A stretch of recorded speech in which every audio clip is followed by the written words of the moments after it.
Moments with Mo, brought to you by Zenith Bank and GE.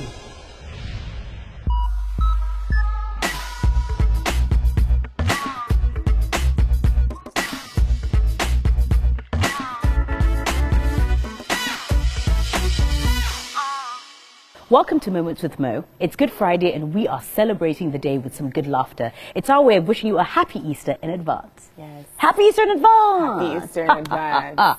I love to laugh. Do you love to laugh? I love to laugh. I think we laugh a lot on the show. Okay. I love to laugh because the more I laugh, the more abs I get. Yes! There's actually a fact. Wait, what is it? Laughing 100 times. Okay, well, laughing 100 times has the same effect on the body as being on a rowing machine for 10 minutes or a stationary bike for 15 minutes. That's a lot of laughing. Yeah, but if you think about a whole day, 24 hours, I mean... Yeah, but who would be laughing for 24... Do you laugh for 24 hours? No, what I'm saying, Doc, is I think in a day I laugh 100 times. Really? Yeah, I have a lot of joy in my life. Oh, that's lovely. Can you give me some? Yes, I can. But yeah, laughing a lot, then does that mean the next day your tummy muscles hurt? Because I mean, there are those moments where I have a laughing fit. You've had a laughing where afterwards you're like, stop, it you're hurts, killing my me, stomach my stomach hurts. is hurting me.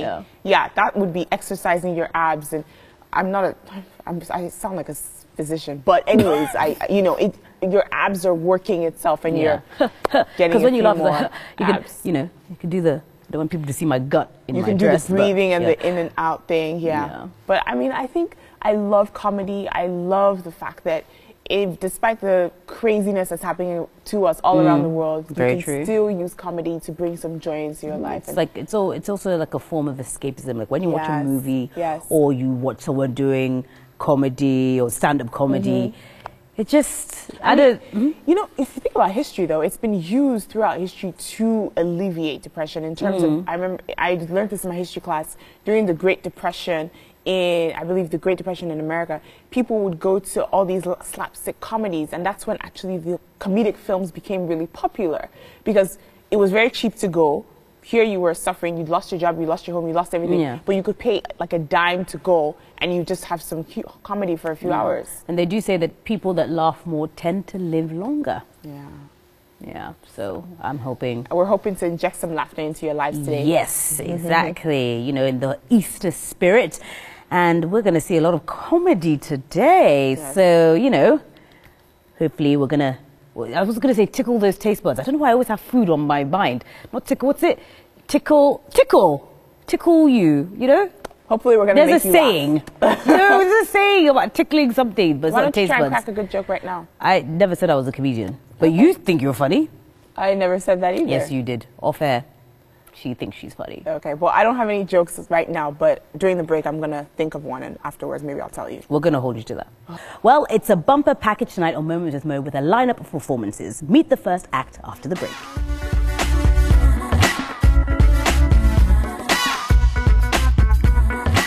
They can't line up the madmen. Can't go draw motor for black boy. Can't say the first madman may go push motor.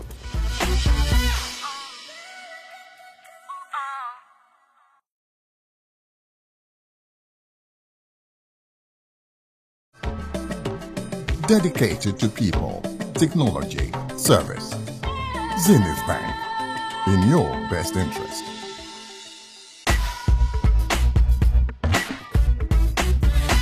Welcome back. It's Laughter in the House tonight, and our opening act is actor, singer, and comedian.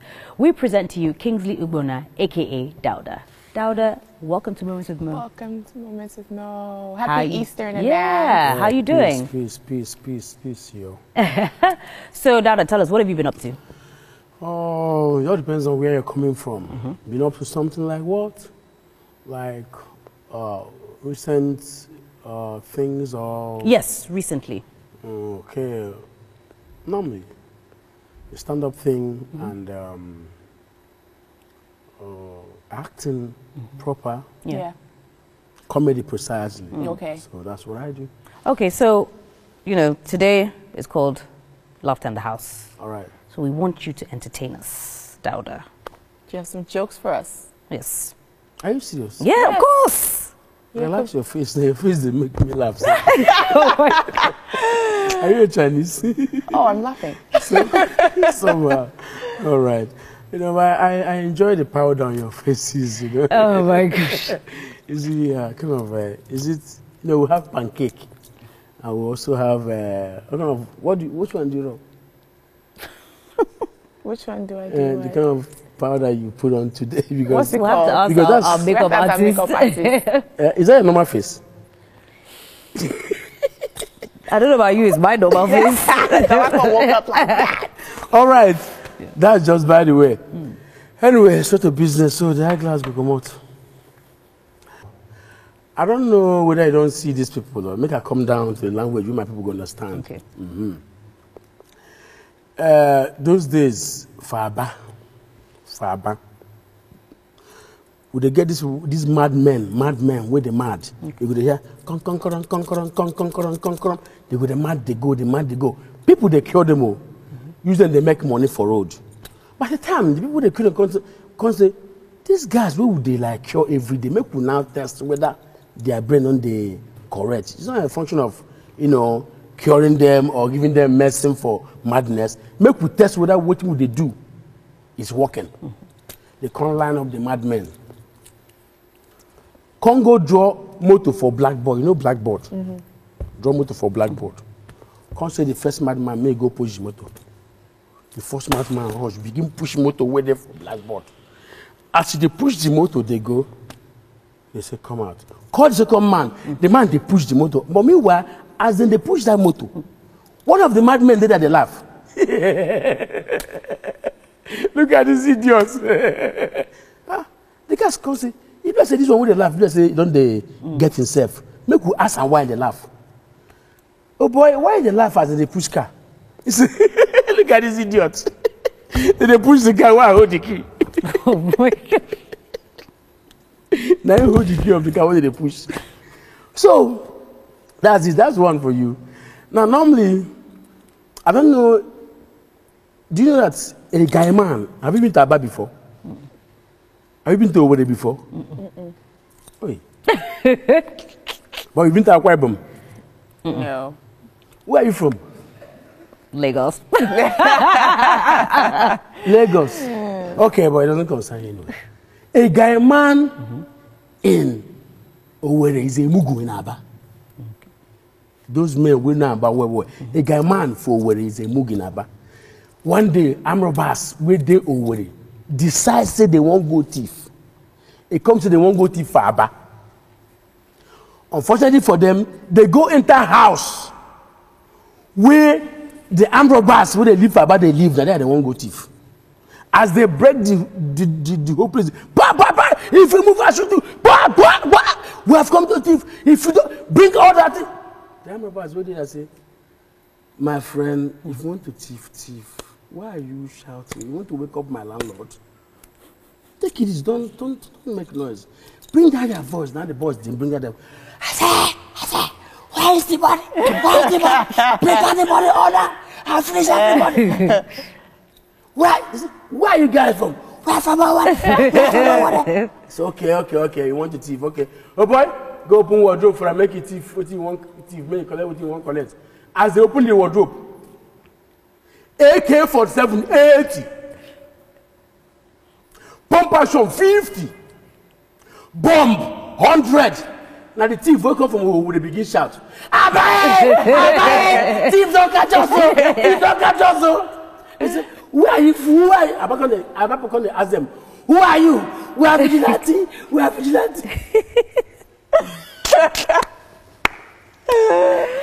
All right, that's number 3 too. I gotta give you another one. Now, two big boys, they play draft. And they play draft. They tell themselves things. You know what I say? Oh boy, if you see my Peking idiot, who really go plays ball where I go born? Very stupid boy. That one then you are Peking idiot. My own na fool. My own is just an imbecile. And that's it. But I never see my own. They argue, say their Peking day was. They say, okay, maybe they test their Peking. First one, come call him Peking. Emeka! Yeah. Come. Use this 100 naira. Go buy me a cup of rice. Emeka take cup straight. Come back, buy a cup of beans. One guy can say, that day my son is an idiot. I told you he's a fool. I say, you even look your own, buy something. Wait, make I call my own. Okay, Chuku. Come. Go house, go check whether I did. I'm picking take off, go house. Come back and say, Papa, Mama say you know they. So which one works fast?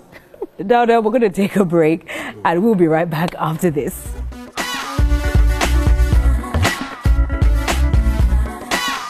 Heavenly God, my Pekin, small to kill him. They pay him 60,000. As he's going back to Lagos, trailer will kill him.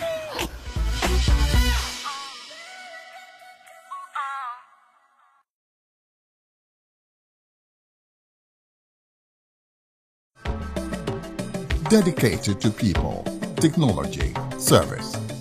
Zenith Bank, in your best interest.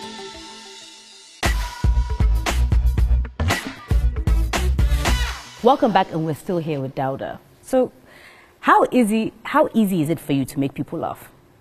And because you made us laugh, so when did you realize that you kind of had a knack for comedy? First of all, now we've come to real business.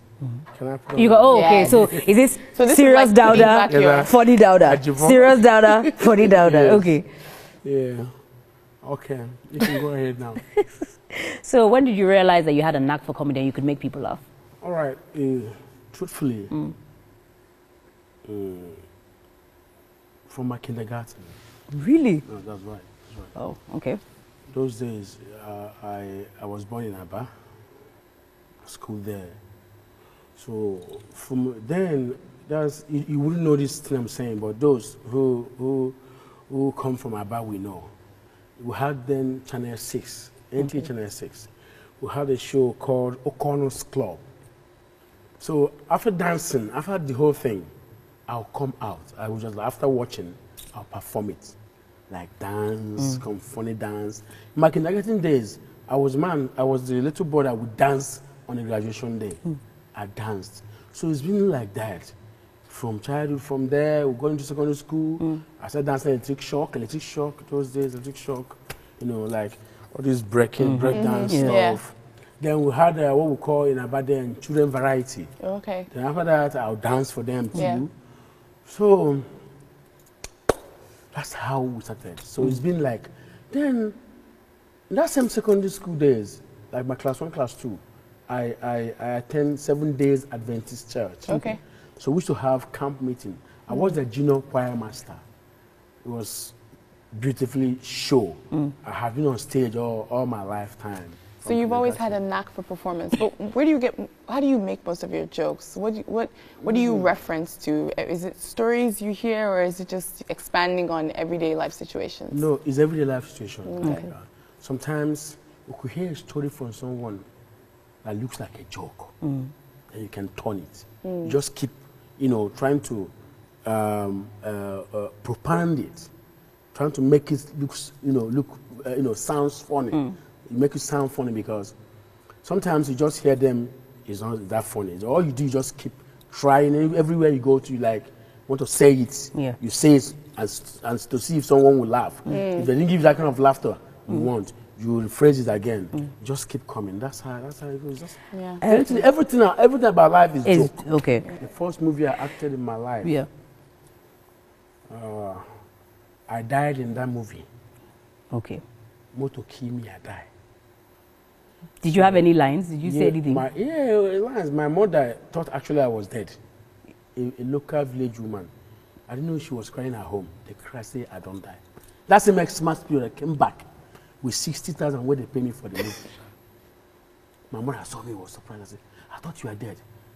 I said, it's not me. He said, Mommy, you see that 60,000, they write that one bag of rice, and begins. See the remaining money. My mother said, that's Mama to kill you. They pay you 60,000. So when are you going back to Lagos? I said tomorrow. Say kneel down. Holy Father. Chineke monso. Heavenly God, my Pekin. Small to kill him. They pay him 60,000. As he's going back to Lagos, trailer will kill him. Oh my Mommy is not my portion in Jesus' name. So in terms of, you talked a lot about acting, and you said that you're really passionate about acting, and you do a lot of comedic roles in your films. When you're acting in a film that's a comedy genre, do you do a lot of improvisation? Yeah. Okay. That's the only way you can work. Okay. Let me tell you something. The director who is directing you is a comedian. Yeah. And sometimes they can kill you with that as well. So it's really very good for someone who has humor to direct you when you're acting comedy, precisely. But sometimes you don't get to get a director who's almost like a comedian, like 21 Week has this, you know, humorous artistic in him. He can direct you when it comes to comedy. But when you see other directors like who don't know anything about comedy, when they want to direct, you know what they tell you? Just do it for me. Yeah. Then you end up killing yourself. Because nobody's going to tell you, stop. Okay. Don't stop. So it's too much. You go into big time slapstick. You understand what I mean? So you improvise. The script is there. Who wrote the script? Is it a comedian? No, you just had an idea. So all you need to do is just improvise, make it look funny. But don't overdo it. That's what I learned in the recent time. If you allow this with directors, they'll say, nah, this is the boss. Nah, idea. What does that mean? That's, nah, just do one for me. There's nothing to happen. Okay. You just keep acting. I remember one movie I shot in Port Harcourt. I'm from the village. So that those Port Harcourt bridge, those are pedestrian bridge on Rumola. So I'm from the village. I like climb the pedestrian bridge. I've not seen it before. I had to come back again. You know, I did that in like how many times? It should have been just once or twice. 10 times. So after some while, you now sit back and watch yourself. You now look like a fool. Instead of making people laugh, you now end up making them angry. Okay, I see. Yeah, That's what you're saying. Wow. Well, Dauda, thank you so much. You are a very funny guy. Thank you And so much. where can we see you? When's your next project? Are you doing any stand-up anytime soon? Any films Yeah, I just coming came out? back from come and watch? Abuja. I just performed in Abuja. It was a wonderful show.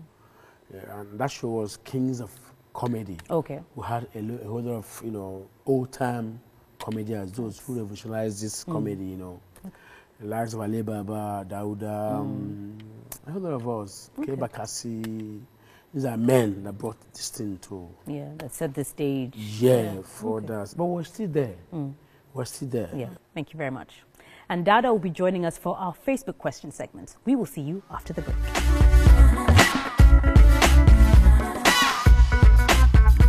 In my mind, I'm slim. Because when I wake up in the morning, what I see in the mirror, Genevieve Naji.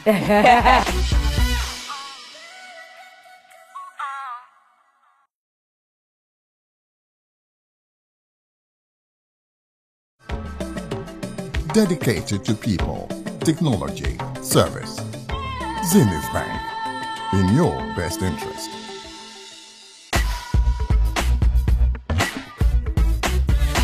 She's the only plus-size woman known as Lekba. It's our pleasure to introduce the one, the only Lekbashos Bosse. Hello. Welcome. Hello. Welcome to Women's with Mo. How are you doing? Hello, this is how I am when I'm in the middle of two skinny people.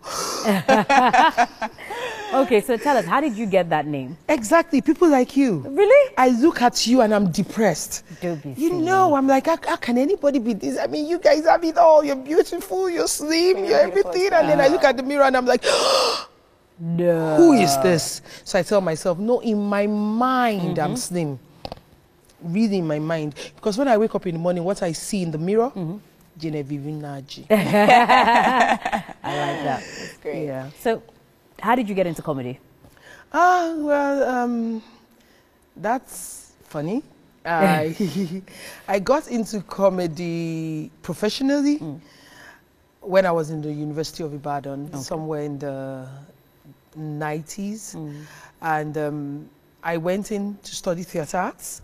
and there was this slapstick organization called Lafomania, and all we ever did was, you know, you just come, you do small sketches and make satire of the university environment, how Jambites cope, how lecturers treat students, and blah, blah, blah.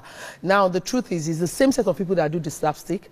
So we need the break when they need to change their costumes, change the set. You need an anchor person to come do comedy, and then by the time you're done, the other people come on stage to continue the drama. And then so they came to me and they were like, hey, but I would like you to be the anchor person. And I was like, okay, where's the script? And they said, no, there's no script. So what am I supposed to do? You just get on stage and make people laugh. How am I supposed to do that? And they said, you are Femi Kayode's sister, right? I said, yes. Don't worry, madness runs in your family. You will know what to do. Because my brother was the anchor person before me. And he did a great job with it. So it was really a very big shoe, a very big pair of shoes to walk into. And I did it for a while, and the first day was amazing. It was like, oh, I was born to do this, you know, and then it worked. It was fun.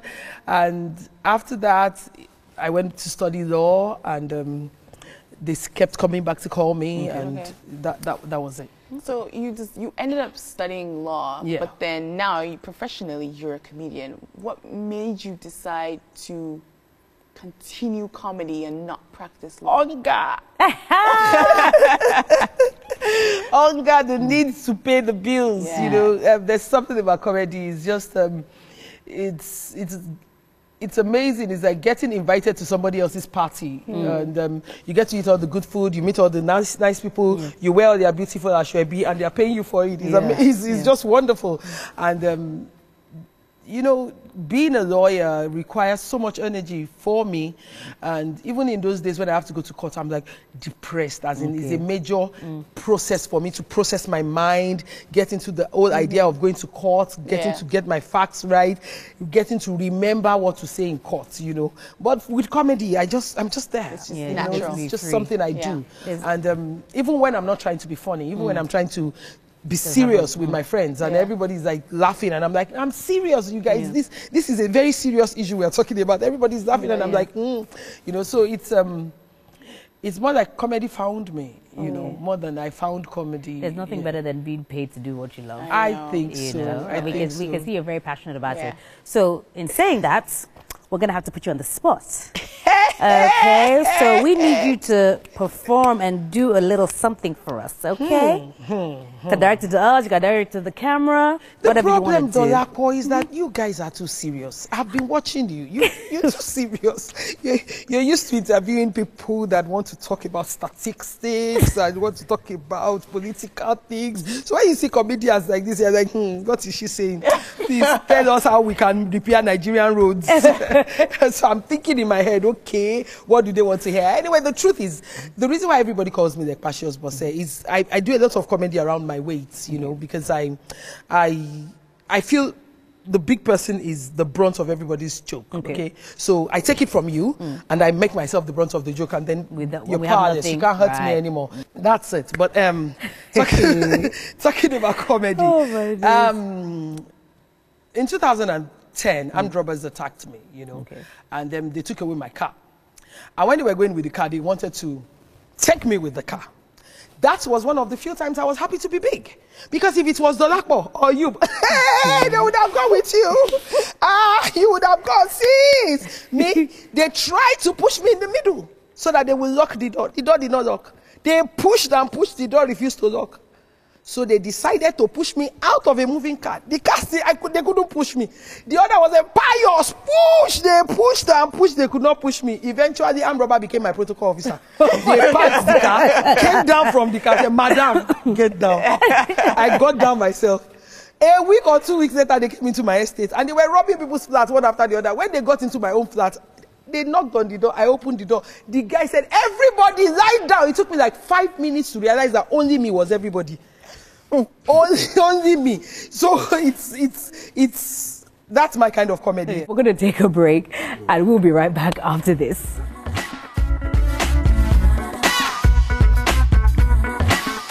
I don't think comedy should insult. I don't want Dolakbo to go on feeling, am I really skinny?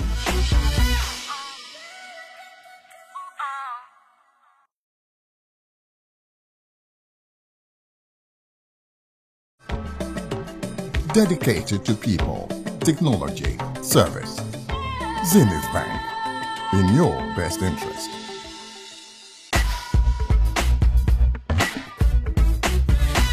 Welcome back. We are still here with Lakbashas Basse. Do you find that, have you performed comedy outside of the country? A lot. Okay, so do you find that, does the comedy travel? And by that I mean, the same jokes you make in Nigeria, can you make in London, for example, and it will translate? That's the thing about plus-size jokes. It doesn't limit you. You can be funny anywhere. Because a fat person in Nigeria is a fat person in the US. A fat person in Nigeria is a fat person in South Africa. We have the same issues. A fat person has the issues of man, you have the issues of dressing, you know, so it's the same thing everywhere. There's no difference. There's no fat Yoruba person or slim American person. We're all the same, you know, so it works. But the truth is, being able to do your jokes in pure English is another good opportunity. Yes. Yeah, because in Nigeria, I feel like we've noticed a lot of comedians do pidgin. Yeah. Do you do pidgin at all? It depends on the crowd. On the crowd, okay. It depends on the crowd. Okay. There are some crowds you get to some events and you start off with proper English and they just can't receive you. And then so you have to come down to their level and then you go there. On I think I know if you talk back, you know, because up until when I got into comedy, I wasn't a pidgin person. Okay. My parents were both teachers, so I wasn't a pidgin speaking person. And so all I know about pidgin I learned on the job. Okay. And so it's fun for me now to be able to speak it, and people think that I'm not Yoruba, and then I'm like, forget it, I'm Yoruba, I'm Yoruba Pani. You understand that kind of thing, but it's not always been like that. So for me, doing my comedy in pure English works for me, because that way I don't have to transport myself into where I am when I'm out of town. And then most of my clients are actually corporate people. You know, so yeah, most of my clients are corporate. In an atmosphere where you have a corporate, it's a corporate event, how far do you take your jokes? Do you take 8 jabs at corporations or anything like that? Okay, well, the good thing about my kind of comedy is I am the brunt of the joke, you know. Okay. So I try. I don't think comedy should be rude. I don't think comedy should insult. I don't want Dolapo to go home feeling, am I really skinny? I don't want you to go home feeling, why was she saying that about me? Is my complexion really, you know, because it takes it off when you make people the brunt of the joke, because the truth is they would laugh at the event because they need to cover up. But they're going home and you're affecting their self-esteem and you're affecting a lot of other things, you know. So it's the fact that you can crack the joke doesn't make you a better person. It just means that you're holding the mic. So what I do is I talk about my experiences. I talk about things that I can go away with, and then I do a lot of stuff with that, you know. And it depends on how you choose to say it. But when you make other people the brunt of the joke, it's not fair. That's really refreshing. I know, because I feel like most comedians make people the brunt of their jokes. It's like a power trip. Do you think that's easier as well? Yes, it's actually easier. It's a lazy man's way out. That's how I see it. Because I mean, if I sit down here, I can make you both the brunt of the joke and then go on for an hour. And it won't cost me anything, you know. But that doesn't make me funny, because the truth is you can do it as well. It's just your ability to be insulting, you know. So anybody can do that. But when it comes to being creative, thinking about something, you know, that's why comedy, you know, in December 2000, last year, I won an award with Orange Academy called the Queen of Intellectual Comedy.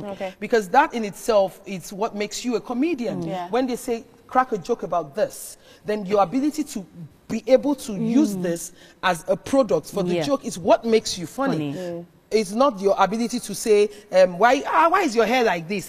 Your hair is, that's not being funny. That's been rude. That's been insulting. Well, thank you for that. And it puts a lot of people off. It puts a lot of people off. And you notice in comedy shows, especially the pretty ladies who get to sit in front, they have this offish Yeah, because they feel like because they feel you're going to talk about me anyway. So I might as well. In your face, man. I'm waiting. You deal with it. You know. Yeah. And so when they tend to relax when they realize that this person isn't going to be bitchy or going to be nasty about anything. What's it like being a female comedian in Nigeria? Crazy. It's very rare, actually. And actually, we're in Laugh in the House, our Laugh in the House You're series. the only. You're the first female comedian we've For had. real? Yes. I'm honored. Yeah. So what's it like being a female comedian in Nigeria? Oh, it's been weird in the sense Was it hard at first? Yes, it was. Okay. It's still hard. It's still hard because it's a man's world. Yeah. That's the truth. Yeah. And it's amazing how very unfriendly the women folk can be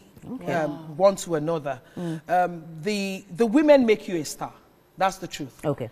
The women determine who becomes a star. In music, in movies, in everything, they fall in love with you. They make their men fall in love with you. It's as simple as that.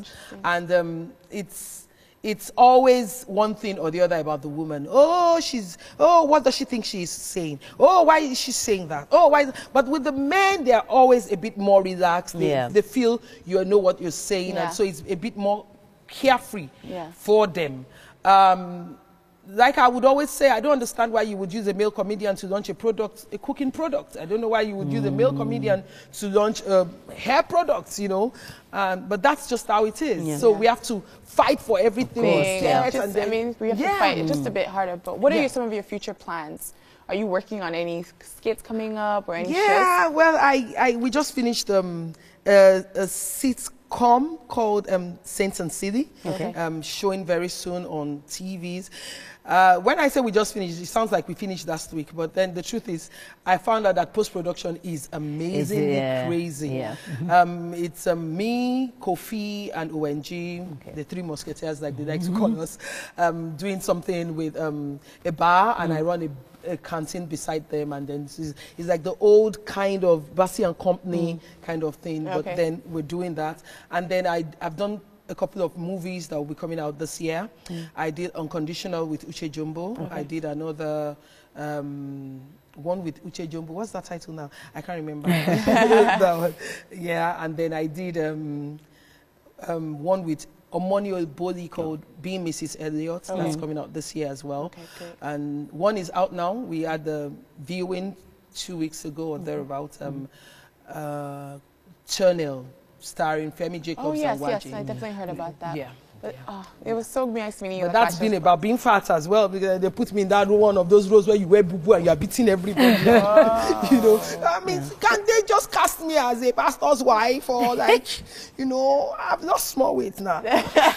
The Passion Pluses, thank you for coming and thank you for entertaining us. We look forward to watching all your movies that are coming out. I look forward to you guys seeing them. Thank you. Maybe you'll see me in another light. You know, it was great meeting you. Thank you so much. Nice meeting you guys. But you're not leaving because, you know, we would like you to join us for our Facebook segment. And where we have viewers have sent us Facebook questions, Twitter questions. So you can help us answer them. Oh, then I'm going to be talking like a man. Oh my God, I'm a star. Oh my God. Can I come again next week? Why not? We like to laugh.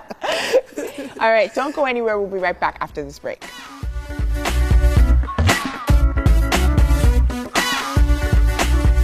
What was the first thing you noticed you could do? Can you show us? The first thing I did was I took my hands backwards and brought it forward. Okay, can you do it right now? That's like this. Oh my God.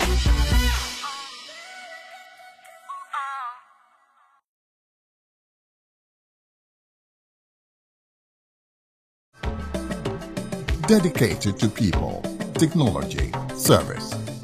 Zenith Bank, in your best interest.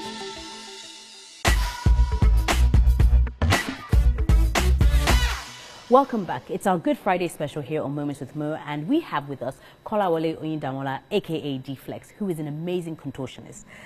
D-Flex, welcome. How are you doing? Fine, thank you. Fantastic. So, contortionist, and you're a trained contortionist. Now, I didn't know that one could train. I just thought people just realized that their bodies could do amazing things. Were really flexible. That's actually what happens. So, please tell us. Okay. I realized everything while I was in my GS3, while I was playing around with my friends and probably playing with myself also. So I decided I could do some funny moves, unnatural things that are crazy. So then, when I got to my secondary school, that's at Joshua Comprehensive College, then I put it into practice by joining a cultural group. So from there, I learned some other cultural dances, Igbo, Yoruba, and Hausa. So I infused my contortion into them. When I left, I joined a crew named The Threat.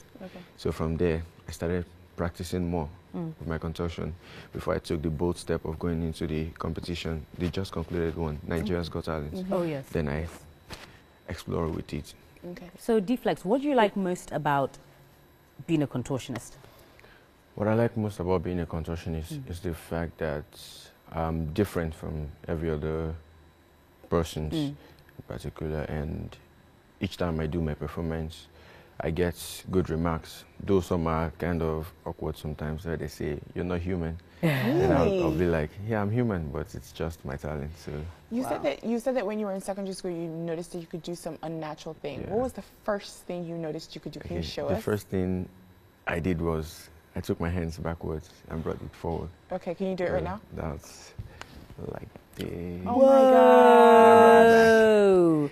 You made it look so easy, like plaster do you know that I can't what I even just put did it right like, now, my shoulder blade is killing me. Yeah. Okay, but tell us about your Nigeria's Got Talent experience. What made you decide to enter the competition? Okay, what made me decide to go into the competition was the drive to make my family happy, to make them proud, and to do something different. Because there's a saying which says, the biggest risk in life is never taking a risk. So I just took that risk. Yeah, well, D-Flex, you know, I can't wait to see what you have in store for us. I can't wait to see your performance, you know. I'm going to gauge Bolanle's reaction. I think I'm going to be like, no fantastic stuff.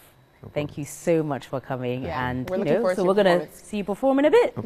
Fantastic. A performance by D-Flex is worth waiting for, so we'll take our financial tips and questions. Don't go anywhere.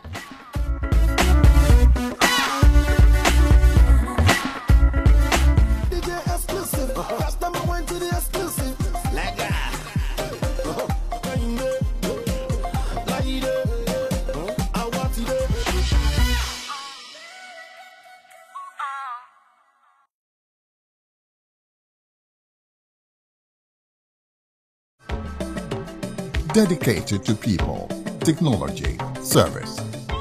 Zenith Bank, in your best interest.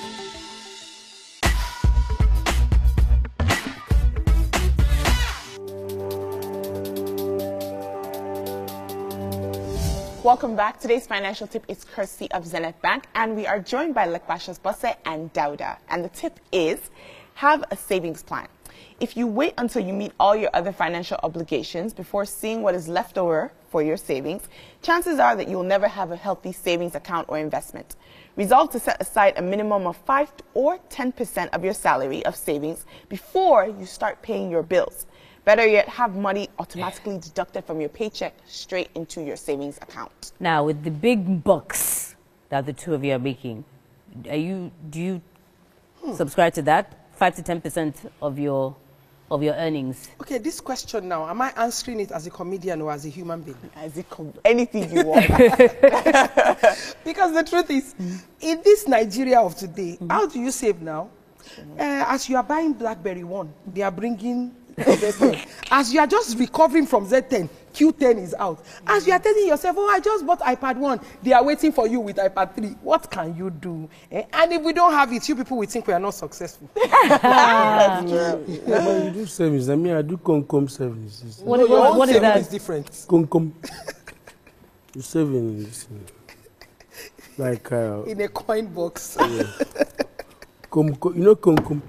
It's not box like box. You know, you're so old. No, it's like a piggy bank. You know, like.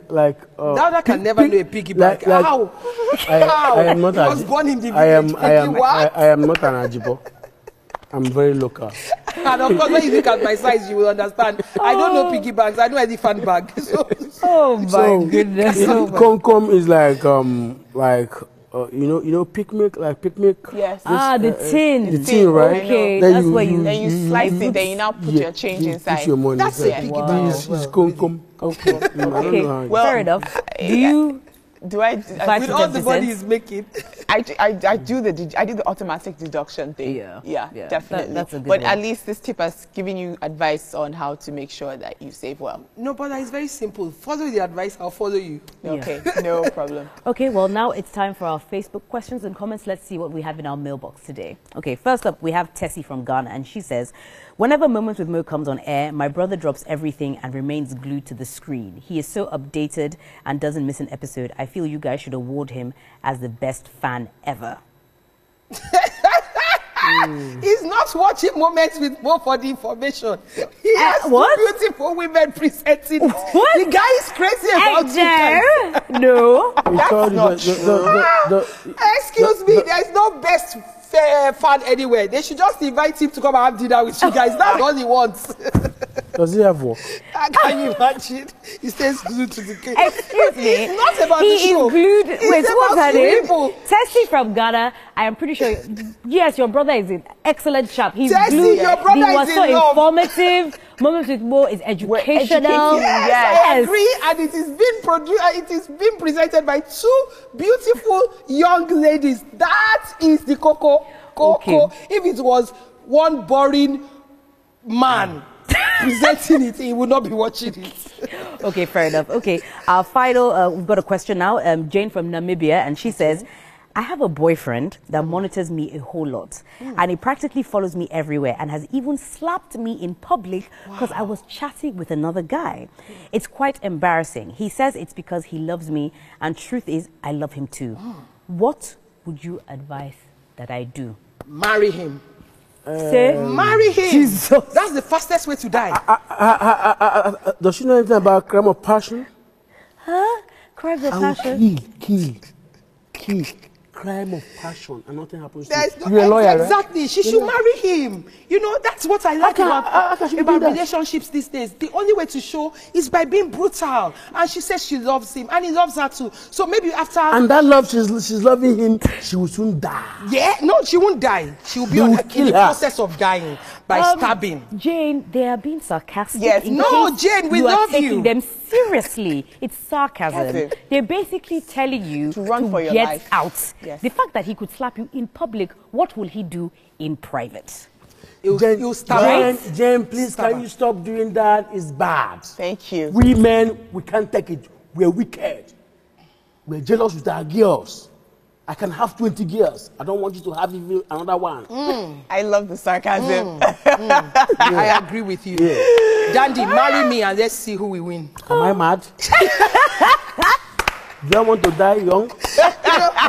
I'm already old, sorry. Your mother will make it a problem. You know, she was praying for you the last time. That trailer will kill you.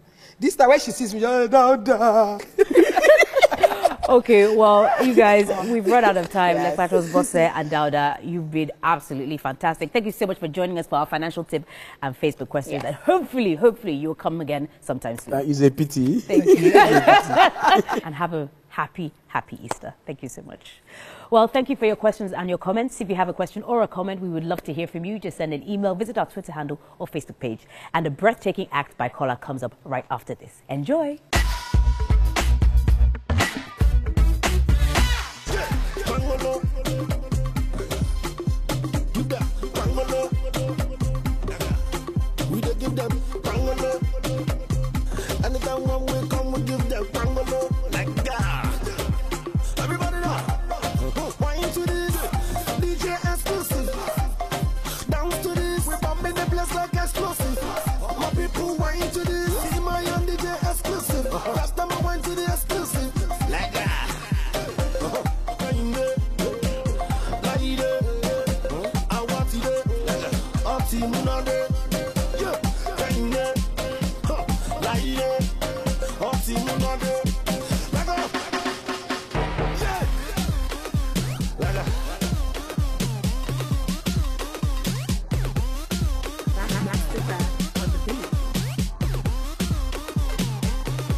It's been a wonderful episode. We hope that you've enjoyed it as much as we have. I mean, we've had so much talent on here. Wishing you again a happy Easter in advance. Have a good night and God bless.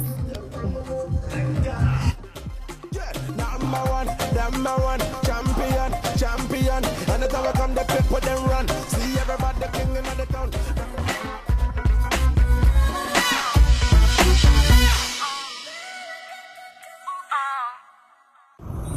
Moments with Mo was brought to you by Zenith Bank and GE.